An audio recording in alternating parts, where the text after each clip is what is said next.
അസ്സലാമലൈക്കും. Hi, hello, വണക്കം. എല്ലാവർക്കും എൻ്റെ ചാനലിലോട്ട് സ്വാഗതം കേട്ടോ. അപ്പോൾ ഇന്നത്തെ തംബ്നെയിൽ കണ്ടിട്ടായിരിക്കും നിങ്ങൾ ഈ വീഡിയോ കാണാൻ വരുന്നത് അല്ലേ. അപ്പോൾ ഞാൻ വെറുതെ പറഞ്ഞിട്ടിങ്ങനെ വലിച്ചു നീട്ടുന്നില്ല.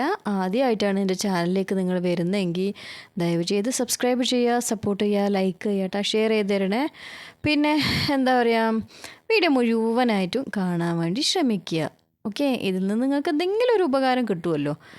അപ്പോൾ അത് നമ്മളെ ജീവിതത്തിൽ വേണമെങ്കിൽ പകർത്താം, അങ്ങനെയൊക്കെ ചെയ്യാട്ടോ. എന്തെങ്കിലും ഒരു മോട്ടിവേഷൻ കിട്ടാതെ ഇരിക്കില്ല. അപ്പോൾ ഞാൻ പറഞ്ഞതുപോലെ തന്നെ എൻ്റെ രണ്ടാം വിവാഹം എന്തിനായിരുന്നു, ഞാൻ സെക്കൻഡ് മാരേജ് എന്താ കഴിച്ചത്, എൻ്റെ ആദ്യത്തെ മാരേജ് എന്തായി, ആ സ്റ്റോറി എന്താണെന്ന് ഞാനിപ്പോൾ പറയുന്നത്. 2003 എൻ്റെ ഫസ്റ്റ് മാരേജ് കഴിയുന്നത് കേട്ടോ. ഫസ്റ്റ് മാരേജ് സെപ്റ്റംബർ 14 ഞാൻ ജീവിതത്തിൽ ഏറ്റവും കൂടുതൽ വെറുക്കുന്ന ഒരു ദിവസമാണ് സെപ്റ്റംബർ 14. എന്താണെന്നറിയില്ല, സെപ്റ്റംബർ 14 വരുമ്പോൾ എല്ലാവർക്കും ഒരു വെഡ്ഡിങ് ആനിവേഴ്സറി എന്നുള്ള ആ ഒരു ചിന്ത പണ്ട് തൊട്ടിട്ട് തന്നെ, എന്ന് വെച്ചാൽ കല്യാണം സ്റ്റാർട്ടിങ്ങിൽ തന്നെ ഉണ്ടാവണ്ടേ. എനിക്ക് കല്യാണം സ്റ്റാർട്ടിങ് തൊട്ടിട്ട് തന്നെ സെപ്റ്റംബർ 14 എന്ന് പറയുമ്പോൾ ഭയങ്കരമായിട്ടുള്ള ഒരു വെറുപ്പാണ് കേട്ടോ. കാരണം എൻ്റെ കല്യാണ ദിവസം ആയതുകൊണ്ട് തന്നെയാണ് കേട്ടോ. ഇപ്പം തന്നെ നിങ്ങൾക്ക് മനസ്സിലാവുന്നുണ്ടാവും ഞാൻ എത്രയ്ക്കും ഇഷ്ടപ്പെട്ടിട്ടാണ് ആ ജീവിതത്തിൽ ഉണ്ടായിരുന്നതെന്ന്. അങ്ങനെ ഒരു ദിവസം എൻ്റെ മൂത്ത ഏട്ടൻ്റെ ഭാര്യൻ്റെ ഉപ്പ മരണപ്പെട്ട് 3-ാമത്തെ ദിവസം നമുക്ക് ഒരു കണ്ണൂക്ക് എന്നുള്ളൊരു ചടങ്ങുണ്ടല്ലോ. ആ ചടങ്ങിന് ഞാൻ അവിടെ പോയപ്പോൾ എന്നെ ഫസ്റ്റായിട്ട് കല്യാണം കഴിച്ച ആൾ വേറെ എവിടെയോ പെണ്ണ് നോക്കാൻ വന്നതാണ് കേട്ടോ. ഇവിടുന്ന് കുറച്ച് ഒരു 7 കിലോമീറ്റർ അപ്പുറം എൻ്റെ വീട്ടിൽ നിന്ന് സിദ്ധാപുരം എന്നുള്ളൊരു സ്ഥലമുണ്ട്. അവിടത്തേക്ക് പെണ്ണ് നോക്കാൻ വന്നപ്പോൾ അവിടെ ആ പെണ്ണിൻ്റെ ആങ്ങൾക്ക് എന്തോ ഒരു ആക്സിഡൻറ്റ് പറ്റിയെന്ന് വെച്ചിട്ട് അത് മുടങ്ങിയിട്ടാ. അപ്പോൾ നോക്കാൻ പോകാൻ പറ്റിയില്ല അവർക്ക്. അങ്ങനെ തിരിച്ചു വരുന്ന വഴി എൻ്റെ ഒരു ഉപ്പാൻ്റെ കൂട്ടുകാരന് എന്നെക്കുറിച്ച് പറഞ്ഞപ്പോൾ അങ്ങനെ എന്നെ കാണാൻ വന്ന് ആ മരണ വീട്ടിൽ വെച്ചിട്ട് ഫിക്സ് ആയതാണ് എൻ്റെ ഈ കല്യാണം എന്ന് പറഞ്ഞ മഹാമാരി കേട്ടോ. അങ്ങനെ കല്യാണമൊക്കെ ഫിക്സ് ചെയ്ത് എന്നെ പെണ്ണ് കാണാൻ വന്നു, അവർ കണ്ടുപോയി. പക്ഷെ ഞാൻ ആരെയും കണ്ടിട്ടും ഇല്ല, കാണാനും നിന്നില്ല. അങ്ങനെ സെപ്റ്റംബർ 14 എൻഗേജ്മെൻറ്റ് കഴിഞ്ഞിട്ടോ. ഓഗസ്റ്റ് 15 എൻ്റെ എൻഗേജ്മെൻറ്റ്. ആ ഒരു സമയത്ത് എൻഗേജ്മെൻറ്റ് അവരെ വീട്ടിൽ നിന്ന് കുറേ പെണ്ണുങ്ങളും വേറെ മുതിർന്ന ആൾക്കാരൊക്കെ വന്നിട്ട് എൻഗേജ്മെൻറ്റ് കഴിച്ചു പോയി. പിന്നെ ഒറ്റ മാസം ഏകദേശം 15 നമ്മളെ എൻഗേജ്മെൻറ്റ് കഴിഞ്ഞാൽ നെക്സ്റ്റ് 14 കല്യാണം. അവർ പെട്ടെന്ന് വേണമെന്ന് തീരുമാനിച്ചു കേട്ടോ. അപ്പോൾ അങ്ങനെ സെപ്റ്റംബർ 14 കല്യാണം വെച്ച്, കല്യാണം കഴിക്കുന്നത് വരെ എന്നെ കെട്ടാൻ പോകുന്ന ആളാരാണെന്ന് ഞാൻ കണ്ടിട്ടില്ല കേട്ടോ. അതാണ് ഏറ്റവും വലിയ ട്വിസ്റ്റ്. അങ്ങനെ കല്യാണം കഴിഞ്ഞ് സെപ്റ്റംബർ 14 കല്യാണത്തിൻ്റെ ആ സമയത്തെല്ലാം ഓരോരോ കവറും എന്നിപ്പോൾ കോംപ്ലിമെൻറ്റ്സ് തരുമല്ലോ വരുന്ന ആൾക്കാരെല്ലാം. കല്യാണമെല്ലാം ഗംഭീരമായിട്ട് കല്യാണം കഴിച്ചിട്ടുണ്ട് കേട്ടോ. എൻ്റെ വീട് വിറ്റിട്ടാണ് എൻ്റെ കല്യാണം കഴിച്ചത്. കാരണം കല്യാണം കഴിക്കാൻ വേണ്ടിയിട്ടുള്ള സ്ത്രീധനം കൊടുക്കാൻ വേണ്ടിയിട്ടാണ് കേട്ടോ. അപ്പോൾ എന്നെ ആദ്യം കെട്ടിയ ആ ഒരു എന്താ പറയുക, ആൾക്ക് നല്ലോണം സ്ത്രീധനം കൊടുത്തിട്ടുണ്ട്. അത് വീട് വിറ്റിട്ടാണ്. എൻ്റെ ഉമ്മ ചെയ്ത ഏക മണ്ടത്തരം, എൻ്റെ ഉമ്മയും മുതിർന്നവരും കൂടി ചെയ്ത ഏക മണ്ടത്തരം അതൊറ്റ സംഭവമാണ് കേട്ടോ. നിങ്ങൾ ആരെങ്കിലും നിങ്ങളെ കുട്ടികൾക്ക് ഇങ്ങനെ ഒരു ചെറുക്കനെ നോക്കുന്നുണ്ട്, നല്ലൊരു ലൈഫ് അവർക്ക് കൊടുക്കാൻ ആഗ്രഹിക്കുന്നുണ്ടെങ്കിൽ ദയവ് ചെയ്തിട്ട് അവരെ എല്ലാ ബാക്ക്ഗ്രൗണ്ടുകളും അന്വേഷിച്ചിട്ട് അവരെ വെറും ചെറുക്കൻ്റെ മാത്രമല്ല കേട്ടോ, വീട്ടുകാരെ ബാക്ക്ഗ്രൗണ്ടും കൂടി അന്വേഷിച്ചിട്ട് നിങ്ങളെ കുട്ടികളെ കെട്ടിച്ച് കൊടുക്കുക കേട്ടോ. അങ്ങനെ കെട്ടിച്ച് കൊടുക്കരുത്. പക്ഷേ ഇപ്പോൾ അത് കുറേ മാറിയിട്ടുണ്ടെന്ന് തോന്നുന്നു. കാരണം പെണ്ണിന് തിരഞ്ഞെടുക്കാനുള്ള സ്വാതന്ത്ര്യമുണ്ട്. അന്നൊന്നും അതില്ലായിരുന്നു. എൻ്റെ കാര്യങ്ങൾ തീരുമാനിക്കുന്നത് എൻ്റെ ഏട്ടനും ഉമ്മയും അങ്ങനെയൊക്കെ ആയിരുന്നു കേട്ടോ. ഉപ്പ അങ്ങനെയെല്ലാം ആയിരുന്നു. അവരെ തീരുമാനത്തിൻ്റെ അപ്പുറം എനിക്കൊരു വാക്കില്ലായിരുന്നു. പിന്നെ നമ്മളിങ്ങനെ ഉള്ളിൽ തന്നെ ഇട്ട് വളർത്തുന്ന ആ ഒരു രീതിയെല്ലാം ആണ്. ഇപ്പം അത് കുറേയെല്ലാം മാറിയിട്ടുണ്ട് കേട്ടോ. അങ്ങനെ കല്യാണ ദിവസം നമ്മൾ താലി കെട്ട്, അതായത് കാനത്തെല്ലാം കഴിഞ്ഞതിൻ്റെ ശേഷം എന്നെ കൂട്ടിയിട്ട് കൊണ്ടുപോകാൻ വേണ്ടിയിട്ട് ഒരു വണ്ടിയിലേക്ക് കയറ്റുമ്പോൾ ആ വണ്ടിയിൽ എന്നെ കെട്ടിയ ആൾ ഇരിക്കുന്നുണ്ട് കേട്ടോ. അപ്പം തുടങ്ങിയതാണ് എൻ്റെ ഫസ്റ്റ് ഷോക്ക് കേട്ടോ. ഞാൻ ഉദ്ദേശിച്ച രീതിയേ അല്ല. എനിക്ക് അപ്പം തന്നെ എൻ്റെ മനസ്സ് നന്നായിട്ട് എന്താ പറയുക, ഞാൻ തകർന്നു പോയിട്ടുണ്ട്. ഞാൻ ഉദ്ദേശിച്ച രീതിയുമല്ല, ഉദ്ദേശിച്ച ആളുമല്ല. എൻ്റെ വീട്ടുകാരോട് ഒരുപാട് വെറുപ്പ് തോന്നിയൊരു നിമിഷം കേട്ടോ ആ ഒരു നിമിഷം. അങ്ങനെ എന്നെ കൂട്ടിക്കൊണ്ട് പോയി. പിന്നെ എൻ്റെ വീട്ടിൽ തന്നെയായിരുന്നു തിരിച്ചു കൊണ്ടുവന്നത്. 4 ദിവസം കഴിഞ്ഞിട്ടാണ് പിന്നെ ഞാൻ എന്നെ കെട്ടിയാളുടെ വീട്ടിലേക്ക് ഞാൻ പോയത് കേട്ടോ. അങ്ങനെ ഇവിടുന്ന് നമ്മൾ 4-5 ദിവസം കഴിഞ്ഞിട്ടല്ലേ അങ്ങോട്ട് പോകേണ്ടത്. അപ്പോൾ ഈ 4-5 ദിവസം എനിക്ക് യാതൊരു അടുപ്പോ അയാളോട് തോന്നിയിട്ടില്ലായിരുന്നു കേട്ടോ. ഞാൻ എൻ്റെ രീതിയിൽ തന്നെയായിരുന്നു ഞാൻ ജീവിക്കുന്നുണ്ടായത്. അങ്ങനെ എല്ലാം കഴിഞ്ഞു. കല്യാണ ജീവിതമൊക്കെ തുടർന്ന് കഴിഞ്ഞ് ഇനിയിപ്പോൾ എൻ്റെ ജീവിതത്തിൽ വേറെ ഒന്നും ഇല്ലയെന്ന് തന്നെ പറഞ്ഞ് മനസ്സിലാക്കി തന്ന്. പിന്നെ ഈ 4 ദിവസം എൻ്റെ വീട്ടിലുണ്ടായിരുന്നല്ലോ, അന്ന് എനിക്ക് ഒരുപാട് ക്ലാസ്സുകളെടുത്ത് കുറേ എൻ്റെ മൂത്ത ആൾക്കാരെല്ലാം എന്നെ അടിക്കാൻ വന്ന്. കാരണം ഏത് രീതിയിലും ഞാൻ ഒത്തു പോവാത്തത് കൊണ്ടാണ് കേട്ടോ, ആ ലൈഫിലേക്ക് ഞാൻ ഒത്തു പോവാത്തത് കൊണ്ട് എന്നെ കുറേ പേര് അടിക്കാൻ വന്ന്, നമ്മൾ വീട് വിറ്റ് കല്യാണം കഴിച്ചതാണ്, നീ എന്തിനാ ഇങ്ങനെ കളിക്കുന്നത്. പക്ഷേ അവർ അന്നും എൻ്റെ മനസ്സിലെന്താ, എൻ്റെ ആഗ്രഹം എന്താണെന്ന് ഒരാളും അന്വേഷിച്ചിട്ടില്ല കേട്ടോ. അങ്ങനെ അയാളെ വീട്ടിലേക്ക് കൂട്ടിക്കൊണ്ടുപോയി. ഏകദേശം പിന്നെ ഞാൻ അയാളായിട്ട് അങ്ങനെ ഒത്തു ജീവിക്കാൻ തുടങ്ങി. അങ്ങനെ ഞാൻ സെപ്റ്റംബർ 14 കല്യാണം കഴിഞ്ഞത്. 30th എൻ്റെ പീരിയഡ്സ് ഡേറ്റ് ആയിരുന്നു. ഞാൻ പ്രഗ്നൻറ്റും ആയി കേട്ടോ. അത് രണ്ടാമത്തെ വലിയ ഷോക്ക്. പ്രഗ്നൻ്റ് ആയി കഴിഞ്ഞ പാട് ഇയാൾ എന്നോട് പറഞ്ഞ്, ഇപ്പം തന്നെ നീ ചെറിയ പെണ്ണല്ലേ, ഇപ്പം തന്നെ നിനക്ക് കുട്ടികളൊന്നും നോക്കാനൊന്നും അറിയില്ല, അതുകൊണ്ട് കുട്ടികൾ വേണ്ട, നമുക്ക് ഇത് അബോർട്ട് ചെയ്ത് കളയാമെന്ന്. അപ്പോൾ ഞാൻ സമ്മതിച്ചില്ലെങ്കിലും അയാൾ എന്നെ ഒരുപാട് ഹോസ്പിറ്റലിൽ പോയിട്ട് ഒരുപാട് ഗുളികയും മരുന്നൊക്കെ മേടിച്ച് തന്നിട്ടുണ്ട് കേട്ടോ, എൻ്റെ ഇപ്പോൾ ഉള്ള മൂത്ത മോനെ കൊല്ലാൻ വേണ്ടിയിട്ട്. പക്ഷേ ഞാൻ കുടിച്ചിട്ടും അൽഹംദുലില്ലാ അല്ല എൻ്റെ കൂടെ അപ്പം തൊട്ടിട്ട് തന്നെ ഉണ്ട് കേട്ടോ, എൻ്റെ മോനൊന്നും പറ്റിയില്ല. അങ്ങനെ നമ്മളെ നാട്ടിലൊരു ചെറിയൊരു ക്ലിനിക്ക് ഉണ്ട്, അവിടുത്തെ നമ്മളെ ഫാമിലി ഡോക്ടർ എന്ന് വേണമെങ്കിൽ പറയാം. അപ്പോൾ അയാൾ എന്നോടൊരു ഡയലോഗ് പറഞ്ഞിട്ടുണ്ട്. എന്താണെന്ന് വെച്ചാൽ, നിൻ്റെ മോന്, അപ്പോൾ മോനാ മോളാണെന്ന് അറിയില്ല, പക്ഷെ അയാൾ അങ്ങനെയായിരുന്നു പറയുന്നത്, നിൻ്റെ മോന് സദ്ദാം ഹുസൈൻ്റെ ബോംബ് ഇട്ടാൽ പോലും ഒന്നും ആവില്ല, അത്രയ്ക്ക് സ്ട്രോങ് ആണെന്ന്. പിന്നെ പ്രസവിക്കാൻ തീരുമാനിച്ചു. അപ്പം തൊട്ടിട്ട് തന്നെ അയാൾക്ക് ഭയങ്കര മനസ്താപമായിരുന്നു കേട്ടോ. പക്ഷെ അവരെ ഉദ്ദേശം വേറെ ആയിരുന്നു, എനിക്ക് പിന്നീടാണ് മനസ്സിലായത്. അവരും എന്നെ ഇഷ്ടപ്പെടാതെയാണ് കല്യാണം കഴിച്ചത്. കാരണം അവരെ ഉദ്ദേശം വേറെ ഒരു ലവ് ഉണ്ടായിരുന്നു, അതിനെല്ലാം കെട്ടി ജീവിക്കാനാണ്. ഞാൻ പിന്നെ കാണാനും ഭംഗിയില്ലാത്തതുകൊണ്ട് എന്നെ ഒട്ടും ഇഷ്ടപ്പെട്ടിട്ടും ഇല്ല കേട്ടോ. അതെന്നോട് കുറച്ച് ദിവസം കഴിഞ്ഞിട്ട് പറഞ്ഞായിരുന്നു, അവർക്ക് ശ്രീധനത്തിൻ്റെ ആവശ്യമുണ്ട്, പൈസൻ്റെ ആവശ്യമുള്ളതുകൊണ്ട് മാത്രമാണ് കല്യാണം കഴിച്ചതെന്ന്. അവരെ വീട്ടുകാരെ നിർബന്ധത്തിന്. കാരണം അവർ ഇഷ്ടമില്ലാത്തൊരു ബന്ധത്തിൽ പോയി ചാടുമെന്ന് വിചാരിച്ചിട്ട് എന്നെ വേഗം അവരെ തലയിൽ കെട്ടി വെച്ചിട്ടാ. അങ്ങനെ കല്യാണ ജീവിതമൊക്കെ എങ്ങനെയായിന്ന് വെച്ചാൽ, എൻ്റെ പ്രസവം കഴിഞ്ഞു. ആ ഒരു പ്രസവം കഴിഞ്ഞതോടുകൂടി പിന്നെ അയാളുടെ സ്വഭാവം മാറാൻ തുടങ്ങി. അയാൾ വേറെ രീതിയിലായി. എല്ലാ സംഭവവും ഉണ്ട് കേട്ടോ, കള്ള് മൂക്ക് വരെ കുടിക്കും, കഞ്ചാവും ഉണ്ട്, എല്ലാ സംഭവവും ഉണ്ട്, ഒന്നും ഉണ്ട് ഇല്ലയെന്ന് എനിക്ക് പറയാൻ പറ്റും. കാരണം ഈ ഒരു വീഡിയോ ഞാൻ ഇത്രത്തോളം ധൈര്യത്തിൽ പറയണമെങ്കിൽ എനിക്ക് അത് പറയാനുള്ള ഇത് ചങ്കൂറ്റം വേണമല്ലോ. അപ്പോൾ അതില്ലാതെ ഞാൻ പറയില്ല. ഇത് അവരുടെ ഫാമിലിയിൽ ഒരുപാട് പേര് എൻ്റെ ഈ വ്ളോഗെല്ലാം കാണുന്നതാണ് കേട്ടോ. അങ്ങനെ കള്ളും എനിക്ക് ഏകദേശം 1-1.5 മാസം വരെ കള്ള് കുടിക്കുന്നുണ്ടെന്ന് എനിക്കറിയില്ലായിരുന്നു. ഞാൻ എന്നും ചോദിക്കുമായിരുന്നു, എന്താണ് ഒരു ഫ്രൂട്ട്സിൻ്റെ മണം വരുന്നത് എന്ന് വെച്ചാൽ. എൻ്റെ വീട്ടിൽ ആരും കള്ള് കുടിക്കുന്ന ആളൊന്നും ഉണ്ടായിട്ടില്ല കേട്ടോ. പിന്നെ നമ്മൾ പുറത്തിറങ്ങാതെ വളർന്ന ഒരു കുട്ടിയായിരുന്നു, അതുകൊണ്ട് തന്നെ ഈ കള്ളിൻ്റെയും ഇങ്ങനെയുള്ള സംഭവമൊന്നും നമുക്ക് അതിൻ്റെ സ്മെല്ല് കേട്ടാൽ അത്ര വേഗം തിരിച്ചറിയില്ല.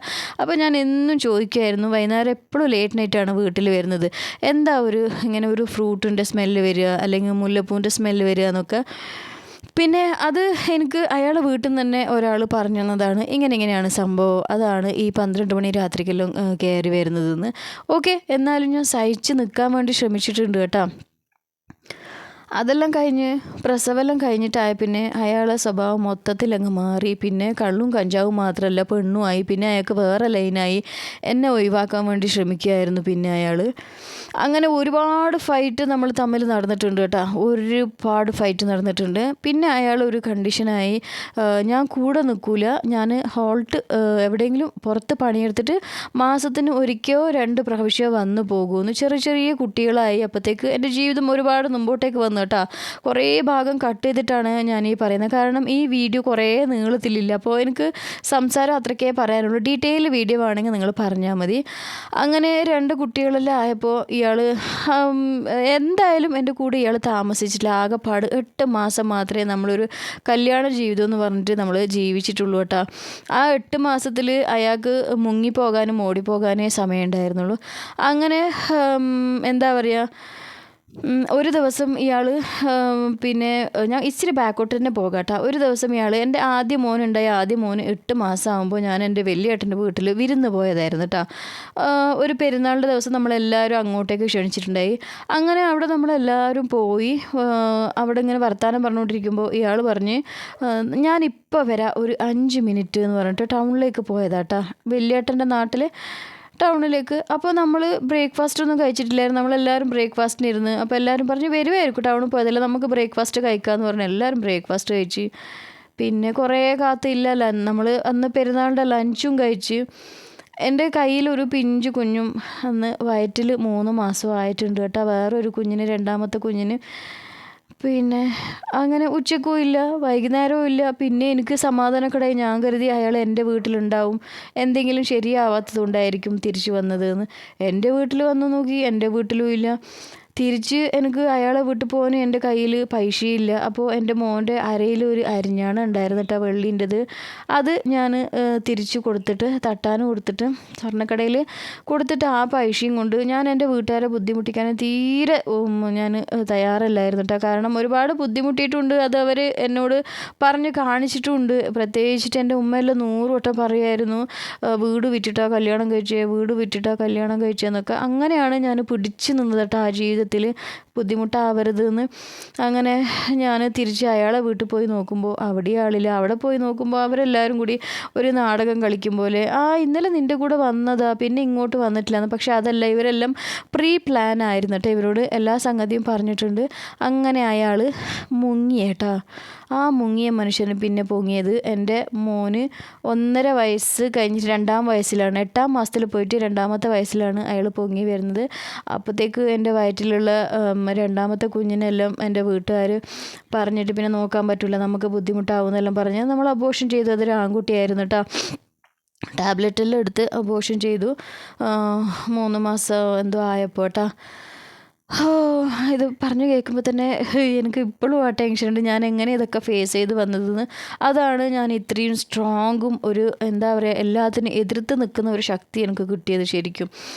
അങ്ങനെ അബോർഷനെല്ലാം ചെയ്ത് കഴിഞ്ഞിട്ട് ഞാൻ നോർമൽ സ്റ്റേജിലായി. ഞാൻ അയാളെ വീട്ടിൽ തന്നെ ജീവിക്കാൻ തുടങ്ങി. അത് വല്ലാത്ത ബുദ്ധിമുട്ടായിരുന്നു കേട്ടോ. അന്ന് എനിക്ക് ഭക്ഷണത്തിനും ഒന്നും ഇല്ലായിരുന്നു. അയാളെ വീട്ടിൽ നിന്നും എനിക്കൊന്നും ഭക്ഷണത്തിനൊന്നും തരുന്നൊന്നുണ്ടായിട്ടില്ല. എങ്ങനെയൊക്കെ ജീവിച്ചു പോയിട്ടുണ്ട്. അങ്ങനെ കുറച്ച് ദിവസം കഴിയുമ്പോൾ ഒരു 6 മണി സമയത്ത് അയാൾ തിരിച്ചു വന്നു കേട്ടോ.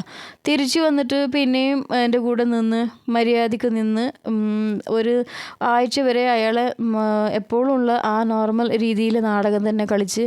ഒരു 3-മത് ഞാൻ പ്രഗ്നൻ്റായി. എനിക്ക് പറയാൻ പറ്റുന്നില്ല. പിന്നെ അതും അയാൾ അബോർഷൻ ചെയ്യിച്ചു. അങ്ങനെ എൻ്റെ വീട്ടുകാർ പറഞ്ഞു, ഇനിയിപ്പോൾ അവിടെ നിൽക്കണ്ട, ഇങ്ങോട്ടേക്ക് പോര്, ഇവിടെ നിന്ന് നമ്മളെ കണ്ണു മുമ്പിലാവുമ്പോൾ നമുക്ക് എന്തെങ്കിലും പറയാനൊക്കെ ആവും, നീ ഒറ്റയ്ക്ക് അവിടെ നിൽക്കണ്ടെന്ന്. ഇവിടെ നമുക്ക് റൂമെല്ലാം ആക്കി തന്ന് അയാൾ ഇവിടെ വന്ന് ഇവിടെ പണിയെടുക്കാൻ തുടങ്ങി. ഒരു 3-4 മാസം പണിക്കെല്ലാം പോയി കേട്ടോ. പിന്നെ അപ്പോഴത്തേക്ക് ഇവിടെ അയാൾക്കൊരു ലൈനായി. അതെല്ലാം പറയാൻ പോയാൽ വല്ലാത്ത ബുദ്ധിമുട്ടാണ് കേട്ടോ. ഇവിടെ അയാൾക്കൊരു ലൈനായി. ഏതൊരു പെണ്ണും ഭർത്താവിൻ്റെ സൈഡിൽ നിന്ന് ഇത്രക്കും അനുഭവിച്ചിട്ടുണ്ടാവില്ല. ഞാൻ അതിൻ്റെ ഉപരി അനുഭവിച്ചിട്ടുണ്ട് കേട്ടോ. പിന്നെ അത് കഴിഞ്ഞിട്ട് എന്താ പറയുക, ആ ലൈന് എനിക്കറിഞ്ഞിട്ട് ഞാൻ ചൊറയാക്കാൻ തുടങ്ങി. എന്നും വീട്ടിൽ പ്രശ്നങ്ങളായിരുന്നു കേട്ടോ. ഇയാൾ വൈകുന്നേരം ആകുമ്പോൾ, രാവിലെ എൻ്റെ വീട്ടിൽ നിന്ന് പണിക്ക് എന്ന് പറഞ്ഞിട്ട് പോകും, പക്ഷെ പണിക്ക് പോകില്ല, ആ വീട്ടിലായിരിക്കും. വൈകുന്നേരം നേരെ വന്ന് വീട്ടിൽ നിന്ന് കുളിച്ചിട്ട് വായിൻ്റെ ഉള്ളിൽ പേസ്റ്റെല്ലാം കുത്തി തുരുക്കിയിട്ട് വേണം, വായിൻ്റെ ഉള്ളിൽ പേസ്റ്റെല്ലാം ഇട്ടിട്ട് ഇയാൾ നേരെ ഉണ്ടാവും അവരെ വീട്ടിൽ പോകുന്ന കേട്ടോ. അവിടുന്ന് ചുറ്റും എൻ്റെ ഫ്രണ്ട്സ് ഉള്ളതുകൊണ്ട് എനിക്ക് അപ്പം തന്നെ ഇൻഫോം വരും കേട്ടോ, അതിൻ്റെ ഭർത്താവുണ്ട് ഇവിടെ. അങ്ങനെ 2-3 പ്രാവശ്യം ഞാൻ ആ വീട്ടിലും കയറി ചെന്ന് ബഹളം ഉണ്ടാക്കിയിട്ടുണ്ട്. റോട്ടിൽ അയാളെ പിടിച്ച് അടിച്ചിട്ടുണ്ട്. കാരണം ആ ഒരു ലേഡീൻ്റെ ഭർത്താവിനെ ഞാൻ അടിച്ചിട്ടുണ്ട്. നമ്മൾ സ്റ്റേഷനിൽ പോയിട്ടുണ്ട്. അങ്ങനെയൊക്കെ കുറേ പ്രശ്നങ്ങളെല്ലാം ആയി കേട്ടോ. അത് കഴിഞ്ഞ് ഇയാൾ പറഞ്ഞു, ഇനി ഞാൻ നിൽക്കൂല, ഞാൻ എപ്പോഴെങ്കിലും വന്നിട്ടല്ലേ അങ്ങനെയല്ലേ പോകുള്ളൂ. കാരണം ഇയാളെ ഫോൺ ഞാൻ നിരന്തരമായിട്ട് ചെക്കാക്കാൻ തുടങ്ങി. ആ ഒരു എന്താ പറയുക, അയാൾക്ക് വല്ലാത്തൊരു സങ്കടമായിപ്പോയി. അത് ഞാനിങ്ങനെ നിരന്തരം ചെക്കാക്കുകയാണല്ലോ, അതുകൊണ്ട്. പിന്നെ അങ്ങനെയായി തീരുമാനം. അങ്ങനെ ആയപ്പോൾ ഞാനും സമ്മതിച്ചു. ഇയാൾ 2-3 മാസത്തിനൊരിക്കൽ എല്ലാം വരും. അപ്പോൾ ഞാൻ എന്നും വിചാരിക്കും, എനിക്ക് ഭർത്താവ് ഒത്തിട്ടുള്ള ഒരു ജീവിതം ഇതുവരെ തന്നിട്ടില്ലല്ലോ. എല്ലാവരും ഭർത്താക്കന്മാരൊക്കെ പോകുമ്പോഴും വരുമ്പോഴും അവർ എൻജോയ് ചെയ്യുമ്പോഴൊക്കെ ഞാൻ അവർ കൂടെ ഇങ്ങനെ പുറത്തൊക്കെ പോകുമ്പോൾ വർത്താനം പറയാൻ ഒരാൾ, ഞാനും എൻ്റെ 2 കുട്ടികളും മാത്രം ജീവിച്ചിങ്ങനെ നിൽക്കുന്ന സമയത്ത് അയാൾ, ഞാൻ പറഞ്ഞു, ഞാൻ ഷാഢ്യം പിടിച്ച്, ഞാൻ നിങ്ങളെവിടെയാണ് നിൽക്കുന്നത് അവിടെ നിൽക്കുള്ളൂ, ഒറ്റയ്ക്ക് നിൽക്കില്ല എന്ന്. കാരണം ഒറ്റയ്ക്ക് നിൽക്കുന്നത് എത്രത്തോളം സങ്കടകരമാണെന്ന് നിങ്ങൾക്ക് ഓരോരുത്തർക്കും അറിയായിരിക്കും കേട്ടോ. അങ്ങനെ അയാളെ കൂടെ നിൽക്കാൻ വേണ്ടിയിട്ട് അയാൾ എന്താക്കി, എൻ്റെ സ്വർണ്ണമെല്ലാം മേടിച്ചിട്ട് ഒരു വലിയൊരു വീട് ലീസിനെടുത്ത് ആ വീട്ടിലേക്ക് നമ്മളെ കൊണ്ടുപോയി. ഒരു മാസം അവിടെ നിന്നിട്ടുള്ളൂ കേട്ടോ. അതിനിടക്ക് ഞാനിങ്ങനെ അയാൾ ആ വലിയൊരു വീട്ടിൽ നിന്ന് എനിക്ക് പരിചയമില്ലാത്ത സ്ഥലം നാട്ടിൽ കേരളത്തിൽ തളിപ്പറമ്പ് ആയിരുന്നു എന്നെ കൂട്ടിയിട്ട് പോയിട്ട് നിർത്തിയത് കേട്ടോ. ഒരു എന്താ പറയുക പ്രേതാലയം എന്നൊക്കെ പറയാം ആ വീട് കണ്ടാൽ.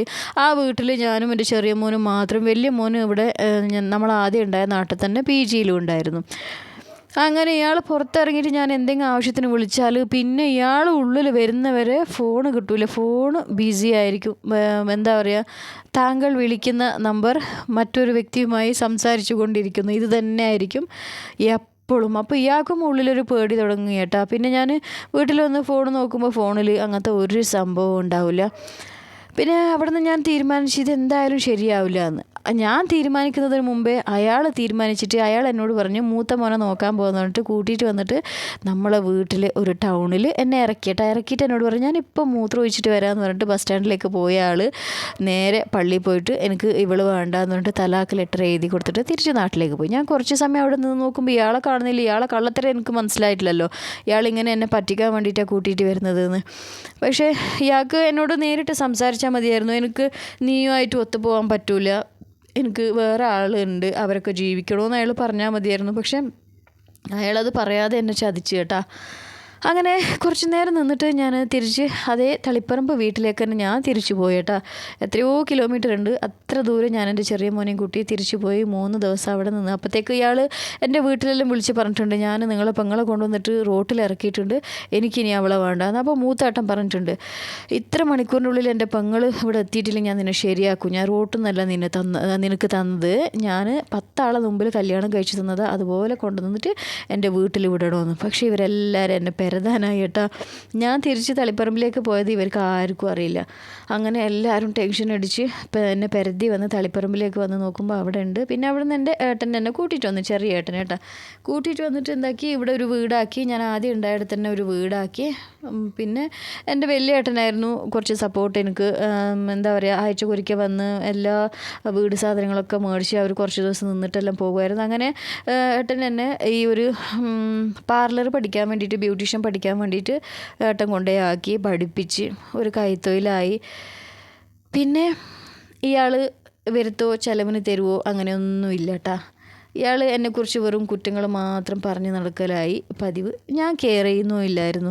ഞാൻ എൻ്റെ ഇഷ്ടത്തിൽ ഞാൻ ജീവിക്കണ്ടേ, കാരണം നമുക്ക് ജീവിക്കാൻ കുറച്ച് വരുമാനം കിട്ടിയല്ലോ. എൻ്റെ കുട്ടികൾക്ക് പട്ടിണി ഇല്ലാതെ, അല്ലെങ്കിൽ എല്ലാ ആഴ്ചയും അരി തീർന്നിട്ട് ഫുള്ള് കാലിയായ പിന്നെ ഇയാൾ എനിക്ക് ഒരു ദിവസമെല്ലാം വേറെ എവിടെന്നെങ്കിലും മേടിച്ച് കഴിഞ്ഞിട്ട് ഇയാൾ എനിക്ക് ഭക്ഷണം എത്തിക്കുള്ളൂ. അതിങ്ങനെ പൈസക്ക് ഞാനിങ്ങനെ ഇറക്കണം, പൈസ ഇട്ടതാ നേരെന്നാലും മാത്രമേ എനിക്ക് പൈസ ഇട്ട് തരുള്ളൂ കേട്ടോ. 2 പിഞ്ചു മക്കളും എൻ്റെ കൂടെ ഉണ്ടായിരുന്നു. അവരെ സ്കൂൾ ചിലവും എല്ലാം നോക്കണമായിരുന്നു. മൂത്ത മോനെ ഇപ്പോൾ ക്ലാസ്സിൽ പോയി തുടങ്ങിയായിരുന്നു. പിന്നെ എൻ്റെ കയ്യിൽ ചെറിയ വരുമാനമെല്ലാം ആയല്ലോ, പിന്നെ ഞാൻ ജീവിക്കാൻ തുടങ്ങി. അങ്ങനെ ഇയാൾ ചിലവിനൊന്നും തരാതെയായി. ഇയാൾക്ക് എന്നെ ഒഴിവാക്കണം. പക്ഷേ എങ്ങനെയെന്ന് വെച്ചാൽ അയാളായിട്ട് ഒഴിവാക്കുകയില്ല, ഞാൻ ഒഴിവാക്കിയിട്ട് അയാൾക്ക് ഒരു ബുദ്ധിമുട്ടും ഇല്ലാതെ അയാളെ 2ാം കല്യാണം കഴിക്കാനുമായിട്ട് വിടണം. അങ്ങനെ കുറേ കാലം അങ്ങനെ നിന്ന് കേട്ടോ. പിന്നെ എനിക്ക് തോന്നി ഈ ഒരു ലൈഫിൽ എന്താ അർത്ഥമുള്ളത്, എനിക്ക് എൻ്റെ ലൈഫിൽ ഒരു എൻജോയ്മെൻറ്റും ഉണ്ടായിട്ടില്ല. ഞാൻ കല്യാണ ജീവിതം എന്നുള്ള ആ ഒരു ജീവിതം ഒരു മണ്ണാങ്കട്ടി എൻ്റെ ജീവിതത്തിൽ ഉണ്ടായിട്ടില്ല കേട്ടോ. അത്രക്കും ബുദ്ധിമുട്ടിയാണ് അയാളുടെ കൂടെ ഞാൻ ജീവിച്ചത്. പിന്നെ ഞാൻ എൻ്റെ മഹലിലെല്ലാം ബന്ധപ്പെട്ട് അയാൾ ആദ്യം ഡിവോഴ്സ് ചെയ്തിട്ട് പിന്നെയും തിരിച്ച് എൻ്റെ ലൈഫിലേക്ക് തന്നെ തിരിച്ച് വന്നിട്ടുണ്ടായിരുന്നു കേട്ടോ. അതെല്ലാം വലിയ സ്റ്റോറിയാണ്, ഞാനത് പറയുന്നില്ല. അങ്ങനെ അയാളെ മഹലിൽ പോയി നമുക്ക് ഫസ്ക് ചെല്ലാനുള്ള ഇതുണ്ടല്ലോ, അങ്ങനെ ആ രീതിയിലെല്ലാം കുറേ എന്തൊക്കെ ഫോർമാലിറ്റി എല്ലാം ഉണ്ടായിരുന്നു, അതെല്ലാം ചെയ്ത് അയാളെ ഞാൻ ഒഴിവാക്കി. പക്ഷേ അയാൾക്കും അത് തന്നെയാണ് വേണ്ടത്, ഞാൻ ഒഴിവാക്കാനുള്ള ആ ഒരു രീതിയിലാണ് അയാളും വെയിറ്റ് ചെയ്തിരുന്നത് കേട്ടോ. ഞാൻ ഒഴിവാക്കിയിട്ട് ഒരാഴ്ച ആയപാട് തന്നെ അയാൾ പോയിട്ട് എന്താ പറയുക, ശരിക്കും ആദ്യമായിട്ട് ഒരാൾ കല്യാണം കഴിക്കൂലേ, നല്ല പന്തലൊക്കെ ഇട്ട് വലിയ മഹറൊക്കെ കൊടുത്ത് കുറേ ആളെ കൂട്ടിയിട്ട് പോയിട്ട് പെണ്ണ് കൂട്ടിയിട്ട് വരുത്തും, വിരുന്ന് വെക്കലും അങ്ങനെയൊക്കെ ചെയ്തിട്ട് നല്ല ഒരു കല്യാണം കഴിച്ച് അയാൾ സുഖമായിട്ട് ജീവിച്ച് തുടങ്ങുമ്പോൾ അതിന് മുമ്പ് തന്നെ എന്നോട് നിയാസ്ക പ്രപ്പോസ് ചെയ്തിട്ടുണ്ടായിരുന്നു, എനിക്കിഷ്ടമുണ്ട്, ഞാൻ കല്യാണം കഴിക്കുമെന്ന്. അപ്പോൾ ഞാൻ പറഞ്ഞിട്ടുണ്ടായി എൻ്റെ ഇഷ്ടം നോക്കിയാലാവില്ല, എനിക്കിങ്ങനെ ലവിനൊന്നും താല്പര്യമില്ല, പ്രേമിച്ച് നടക്കാൻ താല്പര്യമില്ല.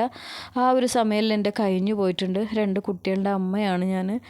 വീട്ടിൽ ചോദിച്ചു നോക്കണം. അങ്ങനെ വലിയ ഏട്ടന് വിളിച്ച് ചോദിച്ചപ്പോൾ അവർക്ക് താല്പര്യമില്ലായിരുന്നു തീരെ. അവർ തരൂല എന്ന് ഒറ്റ വാക്കിലങ്ങ് പറഞ്ഞിട്ട് കല്യാണം അങ്ങനത്തെ ഒന്നും നമ്മൾ തീരുമാനിക്കുന്നില്ല, അതൊന്നും ചോദിക്കരുതെന്ന്. നിയാസ്കാക്ക് അത് മനസ്സിൽ വെച്ചിട്ട് ഭയങ്കര ഷാഡിയായിപ്പോയി.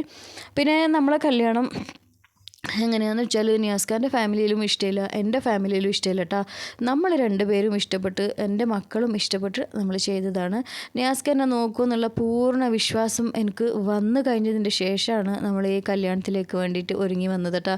അതുവരെ ഞാൻ കുറേ സമയം എടുത്തിട്ടുണ്ട്, കുറേ ടൈം എടുത്തിട്ടാണ് ഞാൻ ഈ ഒരു രണ്ടാം കല്യാണം ഞാൻ തീരുമാനിച്ചത്. ഒരുപാട്, കാരണം 2 കുട്ടികളുണ്ട്, ഞാൻ, എൻ്റെ ലൈഫ്, ഇതൊക്കെ നിയാസ്ക നോക്കാൻ പറ്റുമോ, മുമ്പോട്ടേക്ക് കൊണ്ടുവരാൻ പറ്റുമോ എന്നൊക്കെ അറിഞ്ഞിട്ട് ഒരുപാട് വെയിറ്റ് ചെയ്തിട്ട്, പിന്നെ ഇത് യഥാർത്ഥ സ്നേഹമാണോ അല്ല ശാരീരികമായിട്ടുള്ള എന്തെങ്കിലും സ്നേഹമാണോ എന്നൊക്കെ ഞാൻ കണ്ടുപിടിച്ചിട്ടാണ് ഞാൻ ഈ കല്യാണത്തിന് ഒരുങ്ങിയിട്ടുള്ളത്.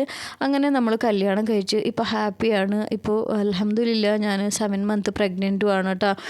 ഇതുപോലെ നല്ല ഒരാളെ കിട്ടുകയാണെങ്കിൽ, നിങ്ങൾ ആരെങ്കിലും ബുദ്ധിമുട്ടിൽ ഭർത്താവില്ലാതെ പേടിച്ച് ഇനിയൊരു കല്യാണത്തിൽ എന്താവും എന്നൊക്കെ വിചാരിച്ച് ജീവിക്കുന്ന ആൾ, നല്ല ഒരാളെ കിട്ടി അവർക്ക് സമയം കൊടുക്കുക കേട്ടോ. അവരെ നമ്മൾ മനസ്സിലാക്കി നോക്കുക, അവരെങ്ങനെ നമ്മൾ നോക്കുമോ അല്ല ഇതൊരു ടൈം പാസ് ആയിട്ടാണ് കണ്ടതെന്നൊക്കെ മനസ്സിലാക്കി അറിഞ്ഞ് ഒരു കല്യാണം കഴിക്കാം കേട്ടോ. അപ്പോൾ ബാക്കിയുള്ള സ്റ്റോറി പിന്നെ പറയാം. Bye bye.